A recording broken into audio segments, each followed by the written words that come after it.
Hey guys, let's talk about new problem from dynamic programming, which is called minimum deletion palindrome. Okay, so here what you need to do, you need to give you have a given one string s, and you need to determine minimum number of deletion required to make the string palindrome.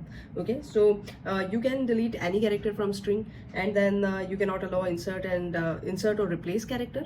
Okay, and then final string must read the same forward and backward.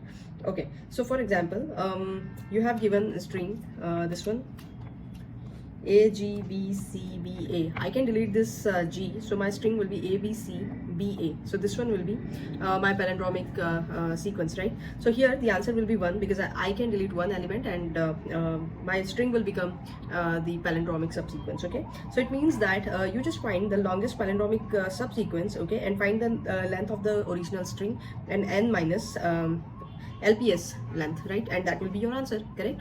Because from this, if this is str and the length of it is 1 2 3 4 5 6, okay, and then you found this LPS and its length is 5, so 1 will be your answer.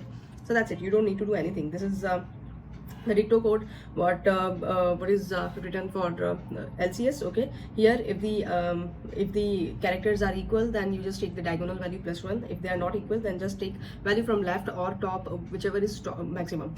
Okay, and I have already covered this in LCS video lecture. You just go and check, and on top of that 2 problems are based, right? So so you just find this LCS, you will get the LPS, you just return s dot length minus LPS. That's it. Thank you.